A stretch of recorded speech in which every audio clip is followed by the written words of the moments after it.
Welcome to the SBR NHL Ice Guys, Tuesday, February the 6th. Hope everyone is recovered from their Super Bowl 52 hangover, whatever you ended up doing. Hopefully you got over it. You're back with us. Now it's time to move on and talk other sports. Football's done. We put it in the shelf. We put it in the drawer. We close the drawer. It's time to look at other sports now, including the NHL, the ice, as hockey really comes down the home stretch of this regular season. We're 2 months away from the playoffs. The push is on.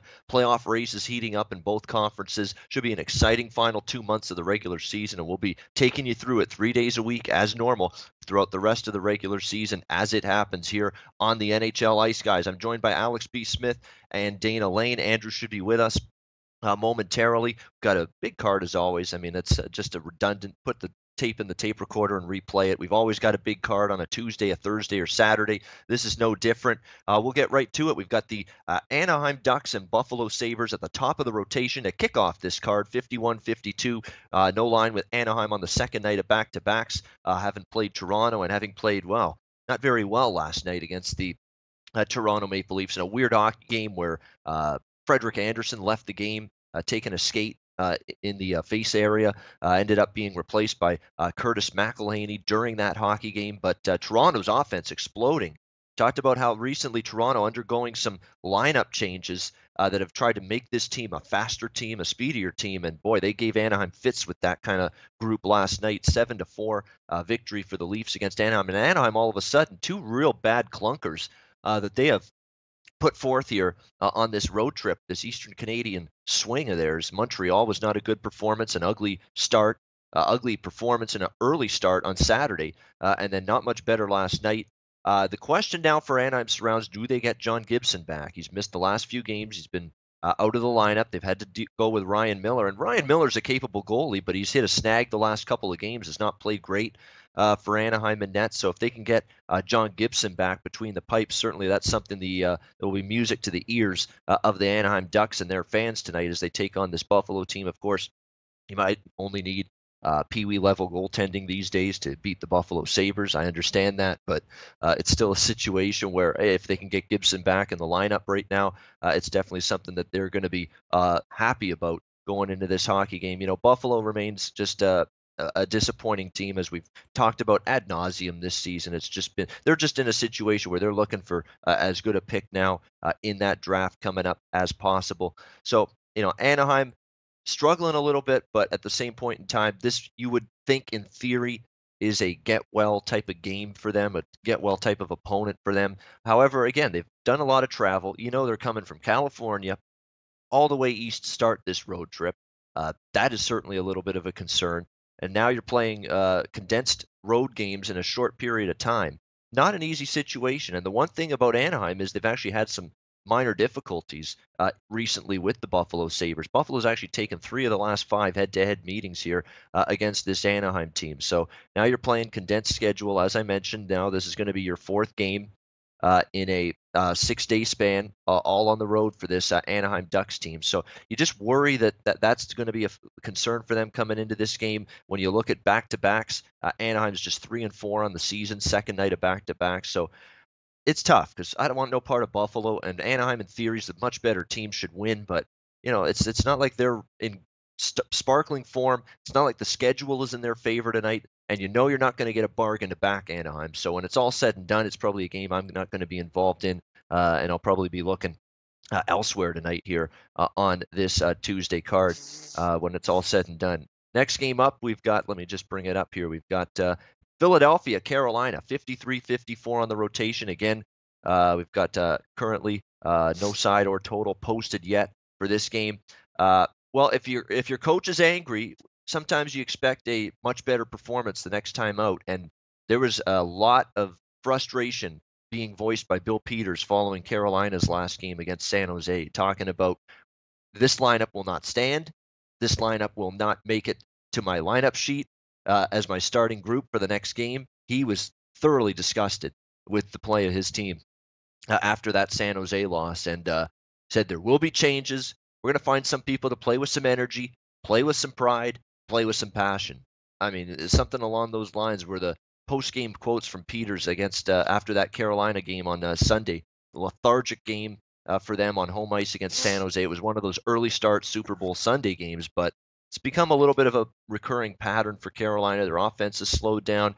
Cam Ward and Scott Darling, it's just flip a coin. What kind of goaltending are you going to get on a nightly basis? You never know with these two, especially Darling's had a disappointing season. So he was not happy, not pleased at all with the performance against San Jose. So reluctant to step in front of Carolina for that reason. But the fact remains, they're not playing great. They're only 3-4 in their last 7 games, not exactly lighting it up by any stretch. In fact, just 4-6 their last 10. So Carolina trying to bounce back, but they're playing a team that's not really playing a whole heck of a lot better at this point in time. And we've talked about it so many times with this Flyers team.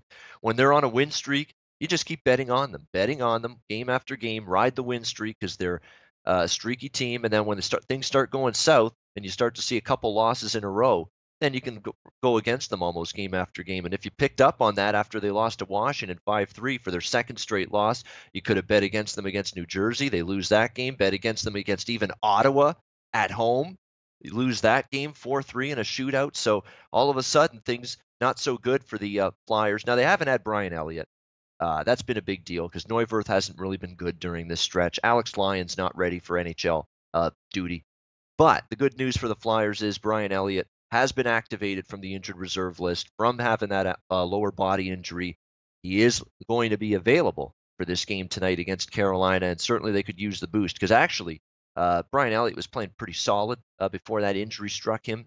So if they can have him in between the pipes, it's certainly going to be a benefit for the Philadelphia Flyers tonight as they take on this Carolina team. So something you want to watch out for. It's certainly the goaltending matchup is definitely what you're looking at. Carolina's already confirmed Cam Ward, by the way, for this game. We're just waiting on the Elliott confirmation in this game for Philadelphia. But even with Elliott back, first game back off injury, is he sharp? That remains to be seen. It's still, to me, a Carolina spot. I mean, when your coach really comes out and challenges you the way he did, Bill Peters, after the last game, you got to expect something from this Carolina team. You would think, in theory, you get that kind of performance from them. We'll see if we get that from Carolina tonight. Again, we'll see where this number comes out. But certainly, as at the moment, do have some interest in looking at the Carolina side against the Philadelphia Flyers tonight. In this game. Next up, we've got Vegas taking on Pittsburgh, 57-58 on the rotation. Washington Columbus, skip one. Washington Columbus, 55-56. Columbus, minus 115. Home favorite, total 5.5. Shaded a little bit towards the under. And look, this Capitals team all of a sudden, an over machine really lately. I mean, it's been a one over after another. Lately for the Washington Capitals. Been a combination of things. Their power play's been very, very good now for many games in a row. Alex Ovechkin's contributed. They're scoring goals. They're getting chances. But on the flip side, Washington's not been shutting the door defensively. And Washington has not been great on the penalty kill. And they haven't gotten, great play from Braden Holtby during this stretch, or Philip Grubauer, who got the start against Vegas in that early game on Sunday, Super Bowl Sunday. They lose 4-3. So the combination of things have made Washington quite a bit of an over team right now. So will that continue tonight? That remains to be seen. We know the Columbus Blue Jackets have not, exactly been stalwarts defensively as of late. They played the New York Islanders earlier this week. That was a little bit of a higher scoring affair. That's probably not the kind of game John Tortorella is looking for, but not going to be easy for this Columbus team right now because Washington is sort of in that wounded animal type of role going into this game. Both of these teams are really. In fact, both of these teams are really looking for a win at this point. Washington having lost 2 in a row at Pittsburgh and against Vegas at home, and then you've got Columbus, who are on a 3-game losing streak and just 2-6. This Columbus team in their last 8 games. So it's not been very good for Columbus during this stretch of time. Washington's healthy, too. The excuses are done for them in terms of why they've lost, 2 in a row. They're only 2-5 in their last 7 games, Washington. So it's get right time for one of these teams tonight. The question is, who's it going to be? When you look back, they've only played once this season. It was a 4-3 Washington win. And when you look at this Washington team, last 4 games, 34-30, 39-31 shots allowed. That's a big reason why. Again, the chances against, the shots against have gone up during this stretch. The goaltending's been shaky. The PK's been shaky. They've given up 4 power play goals, Washington, in the last 2 games combined. That's not very good. It's Columbus a team capable of taking advantage of that? Well, they've scored a power play goal 3 of their last 4 games. So I was on the over Washington Vegas Sunday, also the over Washington Pittsburgh the night before that. And the over in the Washington Philly game, the Wednesday night, coming out of the break, because they with extended rest, Washington had like a 8-1 to the over record. So, I've got 3 overs back cashed with Washington in a row. Even if I lose tonight, I'm going to go ahead and take it one more time. Washington Columbus for me, over the 5.5 at plus 110 again, or plus 100 rather, even money price, good price on that. 5.5 again, digestible number, solid price at even money. I'll go ahead with Washington Columbus over the total. Dana Lane, that's one of his games as well on this Tuesday card. Jackets and Capitals. Dana Lane, what are you looking at in this game tonight? Yeah, I agree with you, Ian. I mean, it's the problem is not going to be Columbus for sure. I mean, you said it. I mean, the Washington Capitals give up a ton of shots per game, and now we have a Columbus Blue Jacket team that comes in, and they're clearly one of the, if not top 5, certainly top 7 teams. As far as ability to put pressure on opposing goaltenders. So, from a Columbus standpoint, you would think that they would get plenty of opportunities. From a Capital standpoint, we really don't know which Capital team we're going to get. Are we going to get the one that is a 30 to 35 shot team, or are we going to get the one that showed up against Vegas? And it is. I mean, I wish we could do a half an hour in Vegas. It is unbelievable what they continue to do, walking into Washington and handed them a loss on an extended road trip. But getting back to the Capitals, I mean, believe it or not, if I said to you, Ian, you probably know, but if I said to most people, who's last in the National Hockey League in shots per game, nobody would ever come up with the Washington Capitals, but yet here we are. The Caps are just under 29 shots a game, and when you're betting totals, I really like to dive into, to make sure that we talk about special teams. We're also going to talk about whether or not you're going to get plenty of opportunities as far as pucks getting to the net. I do like the fact that I think Washington's getting a little bit more production from the blue line. I think they're kind of rounding into form. I think by the time the playoffs come, that they will be in a position to make some noise.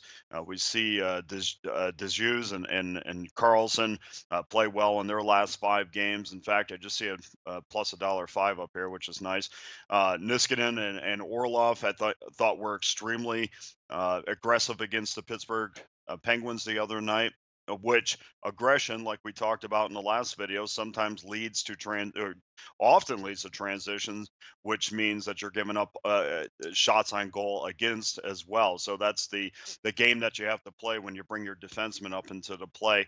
The 72 total shots versus Pittsburgh were nice. 33 by the Capitals were nice. I'm banking on that's the Capital team I'm going to see tonight, and not the one against not the one that we saw that had 23 shots on that against the Vegas Golden Knights. Although even in that game, 8 of those shots came from their defensemen as well. And I mean, you guys know, you've been watching the Caps long enough to know that their offense starts with their blue line. And if they can get pucks to the net, and they're just looking for rebounds and those greasy goals in front, or get it over to Ovechkin, who can, get a laser off from the top of the circle.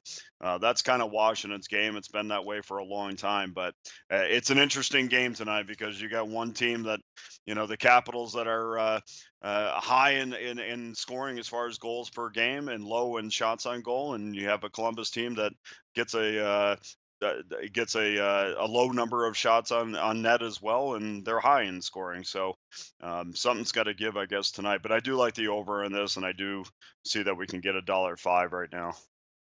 All right, so Dana and I in agreement, over 5.5, Columbus and Washington. Hey, he's a 4th-line player, and they're screaming out for secondary offense. It can't always be Ovechkin, Kuznetsov, Burakovsky, Backstrom, and Oshie every night for this Washington team.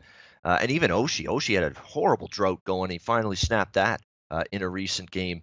So even some of the big guns have been shooting blanks as of lately. But they're finally getting up. A couple guys have stepped up lately. Lars Eller has scored a goal lately. Brett Connolly has hit the score sheet. A couple third-liners.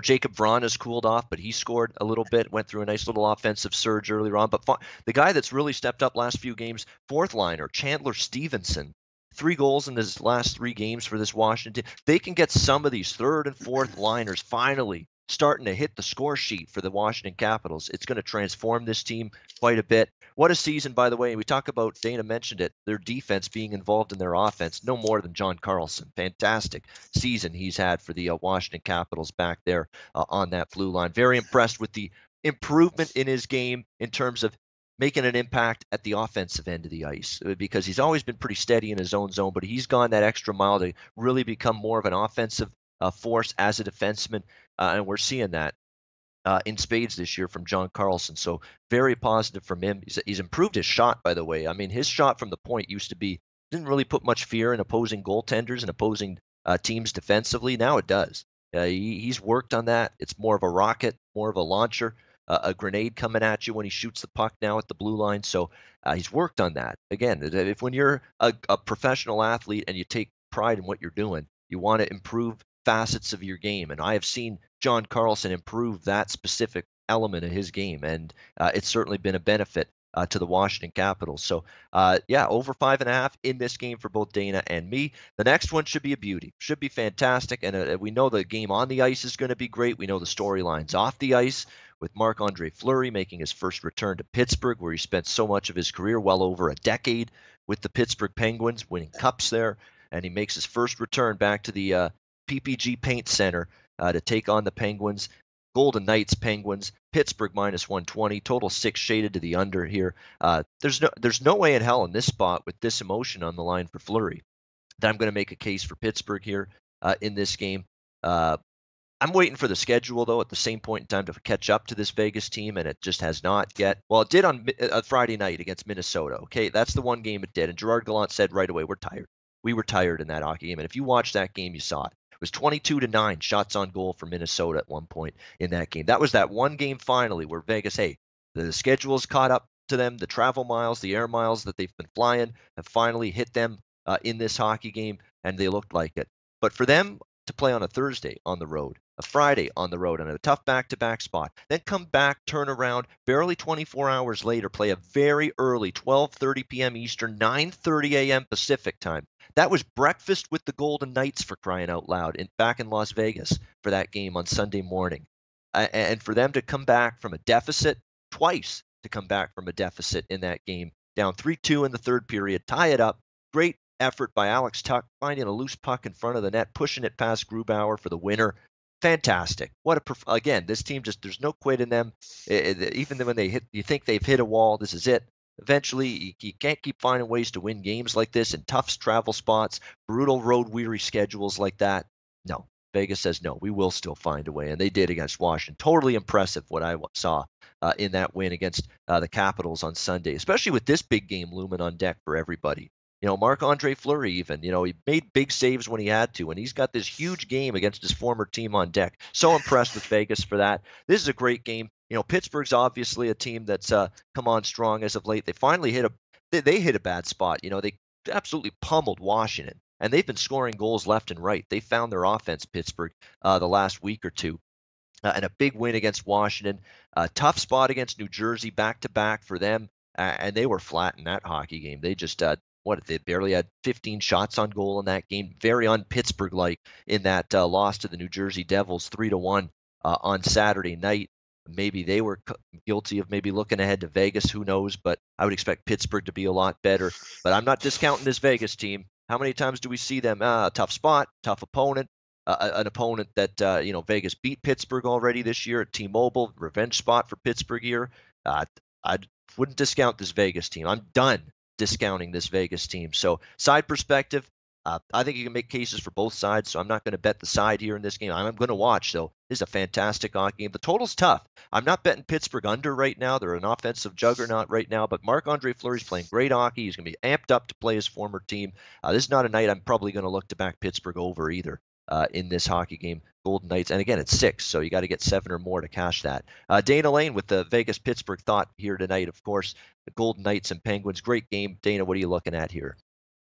Well, it's funny you bring up a revenge spot, Ian, but I mean, honestly, with all these guys coming from different teams, every night's a revenge spot for somebody. So even though we think Yeah. it's with Yeah. Pittsburgh, in some ways it's still with Marc-Andre Fleury, because there's a difference of beating your old team at home and then going there and beating them on the road. That I would assume that the satisfaction of beating the Penguins at home still has not doused the flames of wanting to beat them at in Pittsburgh.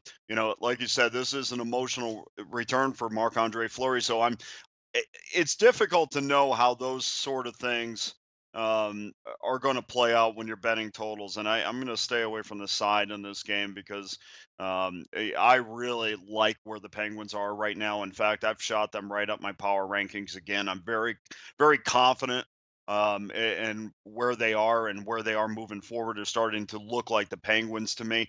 Now, if they have a clunker tonight against Vegas, then obviously they would move back down again. But I think Pittsburgh's on the verge of just being one of those teams that are going to peak at the right time once the playoffs start. So I don't want anything to do with the side for sure. But if you remember back in December, this was a 2-1 game with not a ton of shots on goal. Very, very atypical of both teams' performance this season. So I don't think we're going to get that type of game. This is a Vegas team that has four lines deep, and we saw it. We've seen it on this road trip where. Even Bellemare is 3 assists. I mean, you're getting 3 assists out of your last 5 games from your fourth line center. I mean, that's that's pretty good. I mean, and Will Carrier has as much speed. Maybe we throw this around all the time. Might as have as much speed on this team as anybody, and he's your fourth line winger.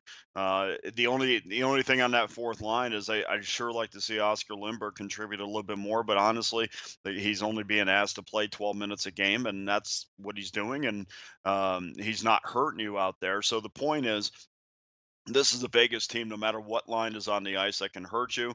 I think Pittsburgh is probably 3 deep at this prime time. We know they're definitely 2 deep, but once you get in the third and fourth line, you start coming up with names that you really haven't heard of too much. But again, when we're betting totals, we have to make sure that is a team willing to give us 2 or 3 goals on the power play. And certainly when you talk about Vegas, much of this season, to start the season, they've been very poor on the power play, but as of late, that just has not been the case. In fact, they've shot right up the rankings power play wise, and that trio, Riley Smith and Carlson and Alex Tuck, has been fantastic.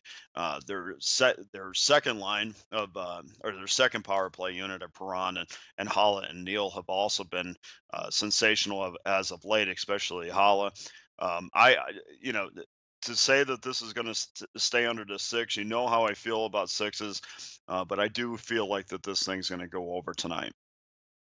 All right, over 6 for Dana in the Vegas-Pittsburgh game. Yeah, again, Pittsburgh has found their offense. It's almost like they said a couple of weeks ago, okay, we've sort of sleptwalked through the season. We've been meandering along. They were right on the fringe of the playoffs, about 2 or 3 weeks ago, and they said, we got to turn this thing on. It's time to get amped up. We're 2 months left in the regular season. Now's the time we got to make it happen. Now's the time we got to make our push and start playing our best hockey going into the playoffs. And you're starting to see them flip that championship switch, so to speak, find that gear again, Pittsburgh, as of late. Didn't find it Saturday. That was a flat effort, but it was a very dubious type of spot for them. But other than that, you look at Pittsburgh offensively. In the 4 games prior to that they won, they hung 3 against Carolina, 6 against Minnesota, 5 against San Jose, 7 against Washington, against some decent defensive squads there as well, that they absolutely pounded the puck in against. So tremendous stuff from them. They've scored 5 power play goals their last 4 games. Look at this Vegas power play all of a sudden that has now gone 7 straight games with at least 1 power play goal. That tells you all you need to know about how good in a form their power play is. And this is a team that had a terrible power play about a month ago. And what a difference basically early January to early February makes. It's a much different Golden Knights team in terms of the power play. Their passes are better. They're just making quicker decisions. They're one step ahead of the penalty killers, the shot blockers. on the PK side of things, and it's making all the difference in the world. So, yeah, you got 2 power plays in good form, and usually that's good news if you're betting the over. Andrew McGinnis, also involved in Vegas and Pittsburgh. We'll finally get him into the rotation here. Andrew, what are you looking at here in this big game? Yeah, guys. Well, Dan makes a really good point about saying that Marc-Andre Fleury going back to Pittsburgh is obviously a bigger deal than getting a win in Vegas, because obviously that's his old kind of hometown where he was playing before. But in my opinion, it doesn't really matter as much because it's he's used to playing there. It's kind of a place where he's been before. It's a place where it was his home for a very long time, a place where he was very successful for a long time. So I think it's an advantage for him tonight that he's kind of going to be so comfortable in that net. He's been in that net. He's been in that arena for so many years, for so many big games.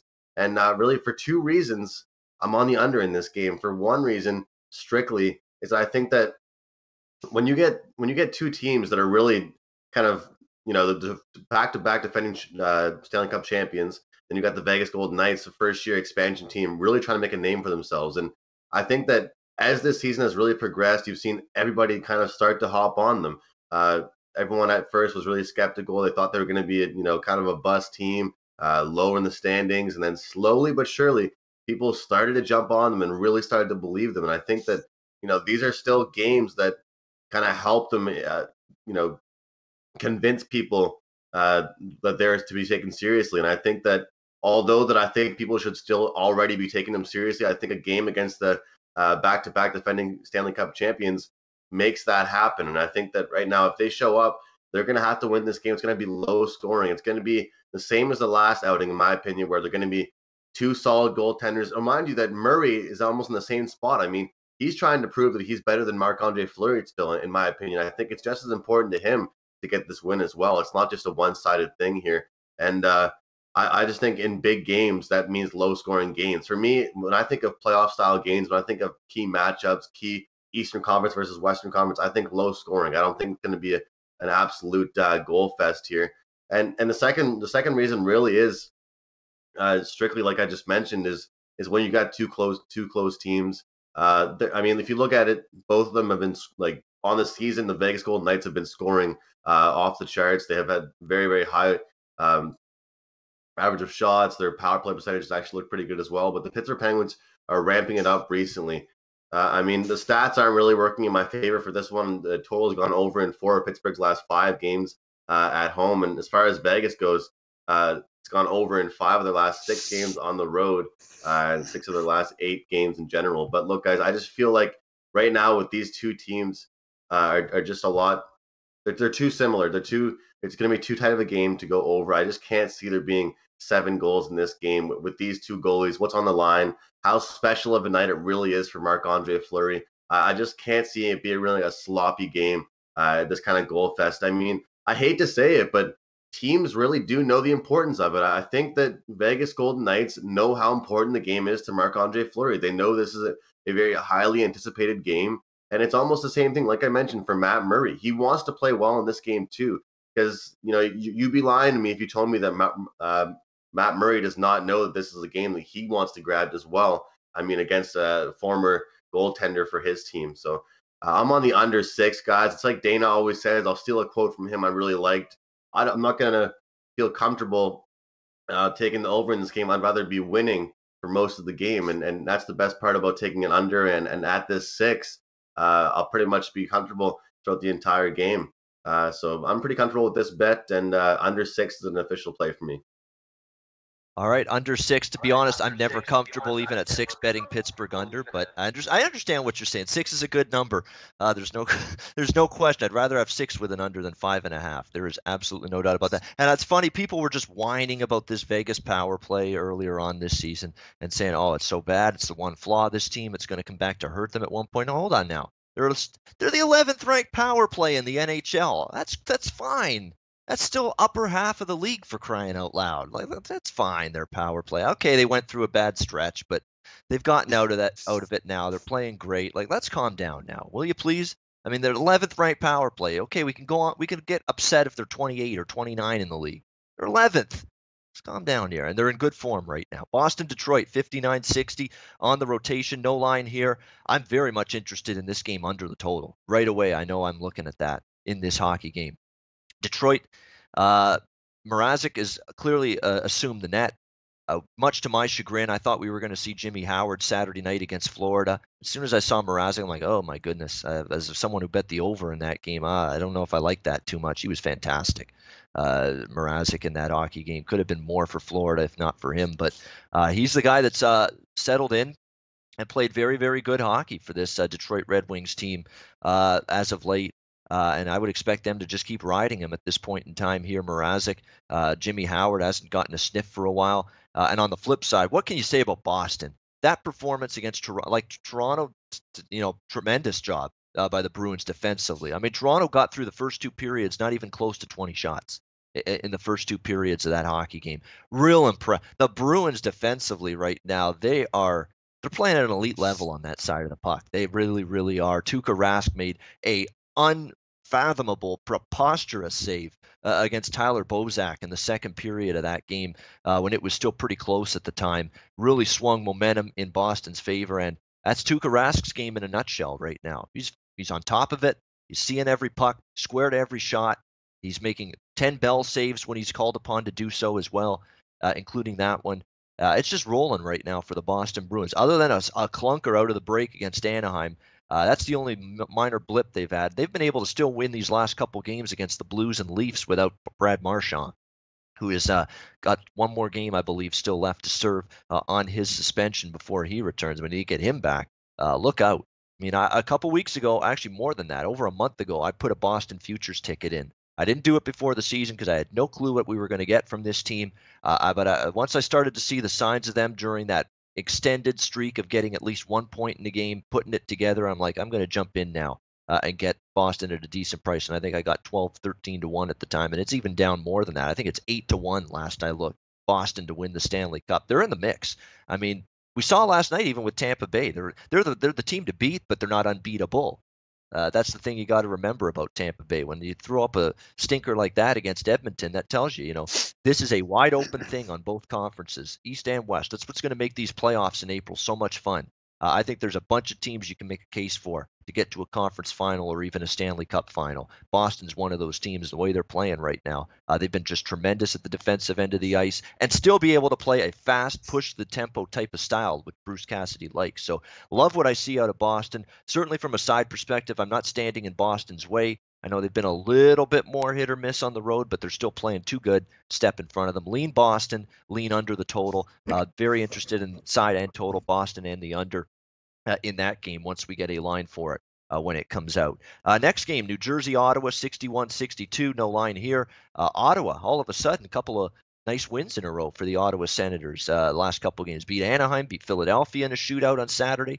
2 wins in a row. You haven't seen that in a while from the Ottawa Senators. Give them credit. But if you watch these 2 games, these wins against Anaheim and Philly, this was just, if not for Craig Anderson, they don't win that game in the third period the other day. He was remarkable in the net for Ottawa. It was a shooting gallery by the Philadelphia Flyers against him. This team is still running around with chickens with their heads cut off in their own zone.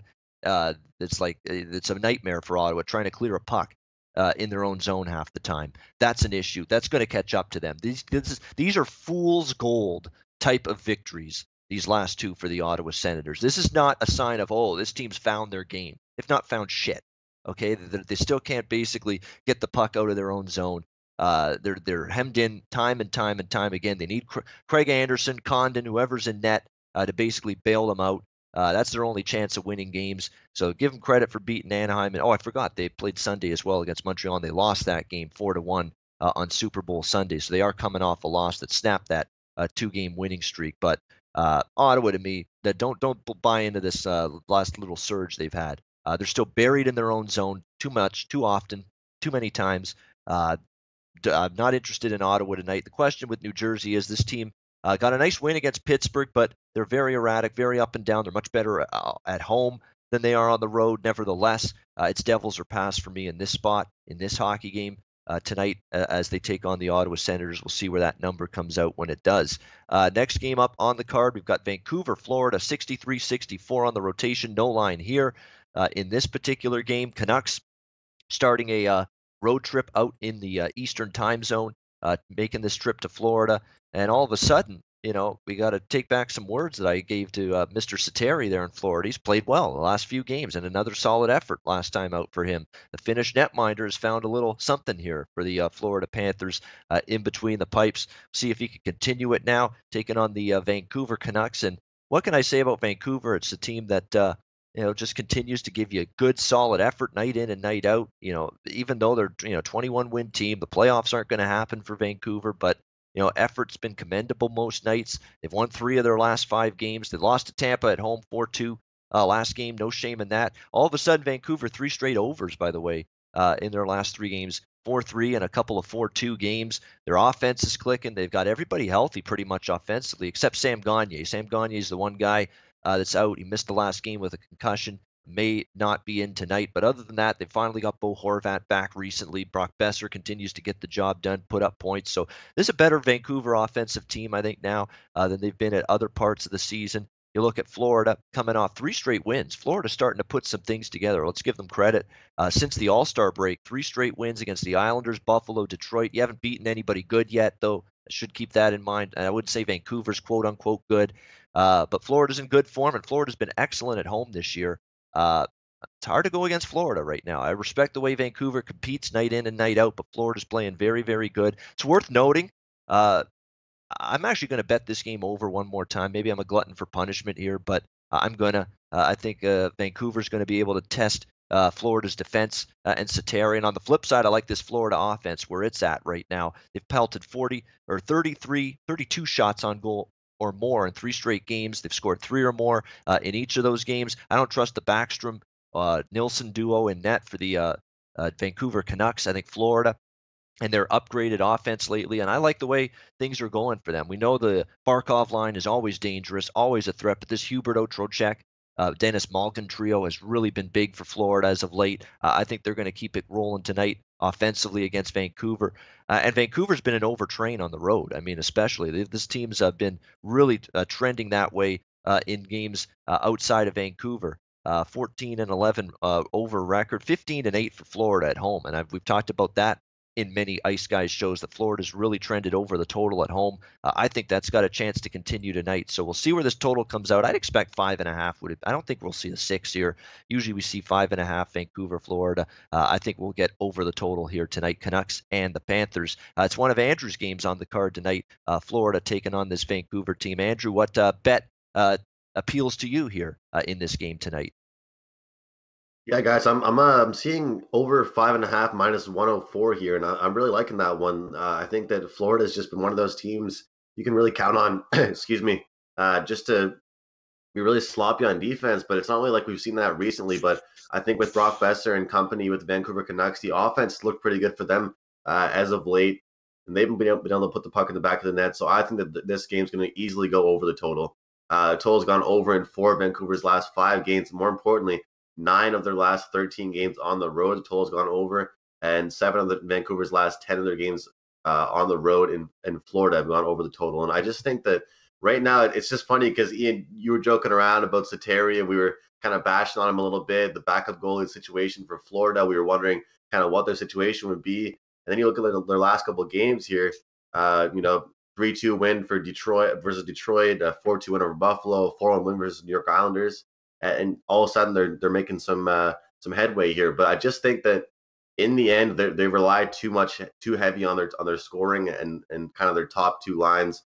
They're not really a deep team at all, and their defense can be pretty shaky. So I think a lot of those games, honestly, where they're allowing teams to score just 1 or 2 goals, I think it's honestly more so just a bad game for the other team, for Buffalo and for New York. And I know it's just easy to say that, but if you watch, it wasn't really anything too spectacular of a performance from really the goaltending from Sateri or even the defense from Florida. I think it was just kind of a bad offensive performance. And like I said, I think Vancouver's performing very well right now. There's a lot of chemistry from their top 2 lines. And ever since that All-Star break, I think that was just kind of a big confidence booster for Brock Besser. Not that he really needed it, but a little bit of a bright light here for the Vancouver Canucks moving forwards. And I think that as far as the Florida Panthers go, like I said, I think they're going to continue to trend over as the season progresses. The total has gone over in 7 of their last 9 games, and of course 7 of their last 10 playing at home versus Vancouver. So this is definitely one of my top bets on the day. I think that this should be one of those ones where it's just an absolute the goal light's going to be on for half the game, guys. It's going to be a pretty good game, pretty exciting game, and hopefully lots of goals. So over 5.5 for me. Yeah, and the last two meetings in Florida between these Canucks and Panthers have gone over. And the overs, and I pointed this out in the chat, 7-0 the last 7 games for the Florida Panthers against the Western Conference. So sometimes when you step outside a conference, you're just a little looser, I guess you could say, in your own zone. And maybe that's the case with the Florida Panthers. If you look into that trend, maybe they just don't tighten up as much in their own zone when they're, sometimes it is. It's like that. And I know people believe in that theory. A lot of handicappers, bettors I've talked about, not a lot, but a couple in the NFL, they subscribe to that. When it's AFC versus NFC, there's not quite that intensity there that there sometimes is in a division game, in a conference game where it's two good teams and you get a looser flow, more points, maybe slack defense a little bit. So I know there's that theory that floats around non-conference NFL games that they're higher scoring. Maybe that Florida trend tells you that maybe sometimes for certain teams they're more higher scoring with non-conference games as well. So anyway, Andrew and I both liking the over 5.5 Vancouver, Florida tonight. Minnesota, St. Louis 65-66. St. Louis minus 135 to minus 145. It's a little bit of a wide range here, so make sure you use SBRodds.com and make sure you get the best price, whatever side you're looking at between the Wild and Blues and the total. 5.5 shaded to the under heavily in this game. Minnesota off a 6-1 loss, I believe it was, to the Dallas Stars. Terrible performance. Again, what else is new for Minnesota on the road? You just can't trust this team right now, other than a win against Columbus in a shootout. A struggling Columbus team at the time. That's the thing that put that asterisk beside that one Minnesota road win, because Columbus has been struggling. They got them at the right time. Now you got to go face this St. Louis team. I don't trust them. It's Blues or pass. I don't love laying minus 135 or 40, but I'm still going to look at the St. Louis Blues here in this hockey game. About $1.35, $1.40. You know how I feel about this team with Jaden Schwartz back. Makes all the difference, helping this team out in a big way, facing this Minnesota team, which still has to prove to me they can win consistently against good teams on the road before I can back them. So St. Louis for me, minus 135. Probably should stay under, but that's a heavily juiced under. 5.5, minus 145. Alex B. Smith, one of his games, Wild and Blues. Take it away, Alex. What are you looking at? Yeah, I was just looking at the chart, the game chart for the Minnesota Wild. Since the Christmas break, they have yet to put together more than 2 consecutive wins. They've literally gone 2 wins, 1 loss, 2 win, 1 loss. Is a random second loss there in the middle of January. But that just shows you a mark of inconsistency. They can only put together maybe 1 or 2 wins, and then they end up having some really bad losses. I mean, that game on Saturday night, it was tightly contested, good defensive battle the first 20 minutes of play, and then the wheels absolutely fell off for Minnesota. And you wonder, all right, is Minnesota not making the solid adjustments between periods now, or is it just like you said, it's a general fatigue issue as far as leaving Minnesota and playing games on the road? So there's a lot of inconsistency here with the Wild. Like I said, they're a great team at home, but they're just really bad on the road. And this is a big game, big divisional matchup. St. Louis has been playing a bit inconsistent at times defensively too. I might look at this game going over possibly, because you're getting a huge plus price on the over right now at 5.5. And I'm guessing if any more money comes in on the under, that number might move to 5. 145, 150. You would expect some books to move that number, so definitely shop around. But I could see where this game might actually go over the total here, considering how both teams have had some real defensive issues at times. All right, he's looking at it's a great price on that. Like if you're into a plus price return on a total, well, you got plus 120, plus 125 out there, even in a lot of spots to look over the total between the Wild and the Blues tonight. Wild just 1-5 last 6 trips to St. Louis. 2-6 in the last 8 meetings overall against the Blues. So that tells you all you need to know. They've had a tough time, Minnesota, winning against the St. Louis Blues, but I don't think Alex minds that. He's not a big Wild guy. He's in Minnesota, but he's not a Wild guy. He's not a Vikings guy. He's not. I mean, he ridicules and chides the people in his town and his city all the time about it. I'm sure. He's got other teams he's liking. He likes his Hawks and others. He doesn't wave the pom poms of the Minnesota teams. Believe me, even though he lives there. That's without a doubt. So for me, it's St. Louis minus 135. Alex is looking over at a nice plus price, 5.5 at a plus price in this game. Arizona, Winnipeg, 67-68 on the rotation here. We've got wow, Winnipeg, massive favorite, minus 230 in this game, 5.5 shaded to the under. Not much in this game for me. I'd lean under if anything. Winnipeg is buying in defense. They're playing great defensively right now, Winnipeg. Boy, I mean, remember this team? We thought, where's the defense? Where's the goaltending? Same old Winnipeg Jets. First couple games of the season, Toronto hangs, 8 goals on them in the season opener way back in October. Is this team going to play no defense again this year, keep them out of the playoffs? No, they are right now. Their penalty killing's been great. They're buying into the defensive side of the game. They're lowering their shots on goal allowed. Connor Hellebuck just keeps on playing, just rock steady in between the pipes nightly for the Winnipeg Jets. So kudos to Paul Maurice. Paul Maurice is a good guy, smart guy. I got a lot of respect for him. And he's one of the better coaches in terms of listening, coaches to listen to in press conferences. He gives you a lot of detail, a lot of insight. Great guy, Paul Maurice. Great to see him having success with this Winnipeg Jets team. Great stuff, really. They've earned their spot, one of the better teams in the West, and they keep proving that they belong there with their recent play, particularly at the defensive end of the ice. So for me, I'm not involved. Dana and Andrew are. So we'll go to Dana. Arizona, Winnipeg. His bet's Arizona plus 190 in this game. No, I'm kidding. I'm kidding here. But maybe it is. Who knows? But Dana, I doubt it. But here's Dana with Arizona, Winnipeg. What you got, Dana? Yeah, I'm really just looking for a reverse puck line with Arizona. I feel like that's going to be my best bet the rest of the way. I'm going to take Arizona minus 1.5 for the rest of the year. So I will be living under the tree in front of my yard. And you're right about Paul Maurice, by the way. He is one of my favorite guys to listen to. He really he gives you a ton of detail, but it's not. It's detail that most people can absorb and understand. So yeah, you're right about that. But here's the thing with this, guys. I mean, Arizona is horrible, and the reason why they're horrible is they just don't play well defensively. You take a look at a team that isn't very good, and it always starts with defense. So at 5.5, I mean, do I think Winnipeg could get there on their own? Absolutely. I mean, this is a Coyotes team that just gave up 6 goals the other night to the LA Kings, and now you got a much better offensive team coming in with a much better power play, and all we really need out of Arizona is 1 or 2 goals, and I think that we push this over pretty easy. This is also, guys, we want to talk about the intangibles, and nobody really says this, but believe me, this is a game that people in Winnipeg have circled and circle every year and have been circling for 22 seasons. This is the Arizona Coyote team that left Winnipeg 22 years ago. And believe me, the people there still remember. They're still out for blood. So if Winnipeg has a chance to really pound Arizona tonight, I think that they will have no problem doing that, because they know that the people in the stands that they're playing for tonight, they know that those guys want a big victory.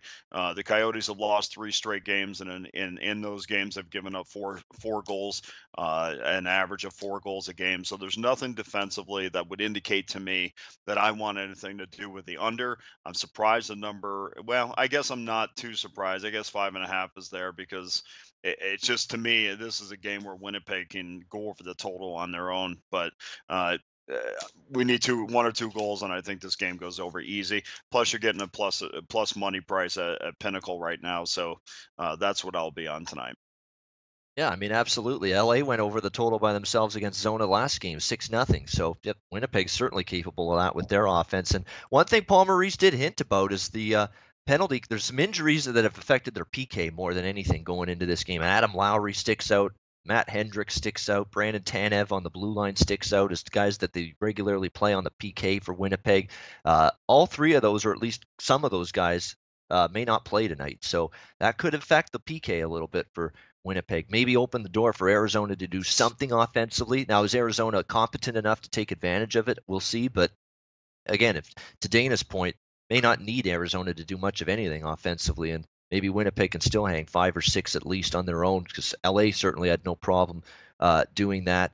And of course, with goaltending concerns as well from an Arizona perspective, Antti Raanta has been injured, so the crease has gone back to Scott Wedgwood for the Arizona Coyotes, and the Kings pulled a wedgie on him the last game. I mean, they just did whatever they wanted offensively on him. 6-0 in that game. Ronta's questionable, so again, check the goaltenders for that. But either way, Dana's on the over there, 5.5. Calgary, Chicago, 69-70. Chicago -110 in this game at home. Total 5.5. Shaded to the over here. In this one. Oh, Andrew's also on Jets Coyotes. My bad, Andrew. Let's go back here. Jets Coyotes. What's your play? Yeah, I'm also on the over, and also the puck line's not really paying too much, but I can guarantee that one's going to hit as well. I think that, like Dana said, I think this is an opportunity. I think this is a real chance here for Winnipeg to kind of lay the hammer down on Arizona. On the entire season altogether, Winnipeg averaging 3.25 goals per game. Arizona, little bit, maybe just a little bit less with 2.29 goals per game. But looking at that head-to-head, the last 10 games, 7-3 record for Winnipeg versus Arizona. But the over-under has just gone 5-5. But in the last 10 games, Winnipeg averaging 3.5 goals per game. Checking the last 3 games versus these two teams, Winnipeg averaging 4.67 goals per game. Arizona, 1.67 goals per game. Not looking too good, really, for Arizona right now. I think that they're just an absolutely terrible team in the first place. Anytime you really see a pretty good team against them, you're just thinking, probably going to be a lopsided victory, but you don't always have that opportunity. You don't always feel like the puck line's going to hit. You don't always feel like it's going to be too high scoring. But I think looking at the last couple of games here, they've either allowed themselves to get shit on, or they've been able to get a couple goals themselves, and it's still gotten scored. So they've been able to cover the over. That's pretty much the way I see it in this one. I think that, like you guys said, Winnipeg can cover the over possibly themselves, but realistically, I think we can count on. Arizona to at least get maybe 1 or 2, because they do have some talent on that team. They just don't have nearly enough to be a good, successful, winning hockey team. And look at their last couple games here: a 6-0 loss to the Kings, 4-1 loss to the Stars, 2-1 loss to Columbus. I just think that the trends point in the right direction for this one, and I think in good reason. So total's gone over in 4 of Arizona's last 5 games on the road, and I think that you wouldn't really think it, guys, but I think that on the road really makes a big difference in this one, because I would think either way I would be betting, Winnipeg. Probably I'd be leaning Winnipeg, but I think looking on, if this is a home game for Winnipeg, like Dana said, I think that making it a home game for these fans versus the Arizona Coyotes team, I think it makes the play even stronger. So an official play for me on the show, guys, over 5.5, Winnipeg, Arizona. All right, over 5.5, Winnipeg, Arizona. Got about 5 minutes left, so we're going to go rapid fire here. Calgary, Chicago, -110 Chicago, total 5.5, shaded to the over. Home and home series. They played in Calgary Saturday. Now they're back in Chicago. I took a shot with Chicago Saturday. They played a solid enough game, but again, just couldn't capitalize on their chances. Overtime goal for Calgary. The difference in the end, 4-3. Maybe that gets Calgary going. That snapped a 6-game losing streak. Maybe they get on a roll again, start playing better hockey. And I still prefer Calgary on the road than I do at home. So it's Calgary or pass for me, but it'll be a pass for me. Alex, what are you looking at here? I'm looking at the Hawks again. They played a decent game on Saturday. That second period was a bit crazy. There wasn't a lot of penalties in that game. There was only, in fact, one penalty that Calgary took. The Hawks scored within 10 seconds on that power play in the second period. And looking at, Dana, you mentioned this all the time about shot charts. The Hawks, they were able to get some quality shots in front of the net. But you look at Calgary, they were able to get a lot more traffic in front of the net, taking a lot more shots from outside, but they've got a lot more traffic. And Jeff Glass is a guy where if you bump into him, he's kind of like Corey Crawford in this sense. If you can bump into him and distract him a little bit, put some ice in his face, in between the whistles or something, then eventually pucks start to go by him. So I think the Hawks should be able to tighten things up a little bit more at home. Like I said, this Calgary team, yeah, they broke a really bad 6-game streak, but I think the Hawks are just still a little bit better than Calgary here. And I think Glass will be looking to try and redeem himself. He is confirmed in that. So I got it at minus $1.05 over on the overnight line. So I think the Hawks should be able to take care of business at home tonight. Yeah, that's always a recipe to win hockey games and score goals. Take away the eyes of the goalie, and they did that, Glass, the other night, Calgary. So, but Alex, sticking with Chicago one more time, saying they get the revenge win tonight against Calgary. We wrap it up with San Jose, Colorado, 71-72. San Jose -115 on the road, total 5.5, shaded to the under. Interesting game here, and I'm interested to watch it for a bunch of reasons. I think it's a negative spot for both teams at San Jose as this road trip winds down for them. Colorado returning home off a long road trip, still without McKinnon, but they plugged their way through it and beating Edmonton in overtime the other night. So give Colorado credit for that. So I think it's a little bit of a tough spot for both of these teams. I do know Colorado's got a very strong home record this year. I'm very reluctant to step in front of them at home, even without McKinnon in the lineup. So very tough game for me. Alex does have a thought on it, though. Sharks and the Avalanche tonight. Alex, what tickles your fancy here betting-wise? I'm looking at the Sharks here in this spot. I mean, they played back on January 18th, and then that was right in the middle of when Colorado was on a huge hot streak, that 10-game winning streak. Now they're going to this game. Jonathan Bernier has regressed back to his normal sort of status of kind of being a mid-range backup. No Mika Rantanen, no Nathan McKinnon for the Avalanche. So they're two of their best offensive players. That's really tough. Where you look at the Sharks team, they're starting to find their way offensively without Joe Thornton. And Aaron Dell has been obviously the better of the two goalies. It's interesting, almost like St. Louis, where you got a situation where the backup is just outperforming, the better starter. I would like to see that the Sharks would just ride Aaron Dell. He's won 4 of his last 6 starts. So this is another one I play on the overnight line. I got it at minus $1.10. I think the Sharks, they've won 7 of the last 10 meetings against Colorado. I think they should be able to get a win here on the road. Yeah, one quick note about, and he's on San Jose, Alex. San Jose dominated Colorado after Colorado got that huge lead the last time they played in Colorado. And then San Jose just completely outshot them, and Colorado sort of hung on in that game to beat San Jose. So maybe San Jose remembers that one a little bit. So Alex says San Jose in that game. Best bets to wrap up the show. We'll go quickly with this, Dana. Best bet for you. I don't love this card tonight, but I think the pace and the Vegas Golden Knights Pittsburgh Penguins game is going to probably give you about 35 shots, or I'm sorry, about 70 shots tonight, 70 to 75. So if I'm going to get beat with the over, it's going to be because both of these goaltenders are having great nights. But this is going to be an over pace tonight, so I'll take the over 6 at even money. All right, Vegas Pittsburgh over 6 for Dana Lane. Alex B. Smith, best bet. I just mentioned it. Sharks minus $1.10. Another note about Colorado: since they dropped that 10-game win streak, they've lost 3 of the last 4. They've allowed 17 total goals in those 4 contests. So. All right, San Jose for Alex. Andrew, best bet. Going with that over 5.5 in Vancouver Canucks versus Florida Panthers. I just think that Florida's been scoring lately. I don't really trust their defense.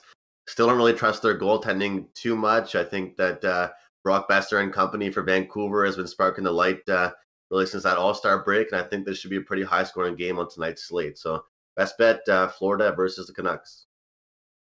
All right, that's also one of my plays, but it's not my best bet. My best bet, Washington-Columbus over 5.5. We've been riding Washington to the death from an overs perspective since the All-Star break, cashed against Philly, against Pittsburgh, and against Vegas in their last game. We're going to keep riding that train one more time. Washington-Columbus over 5.5, my best bet. And that's going to wrap up the show. Thanks to everyone for tuning in. In the chat, we really appreciate the interaction.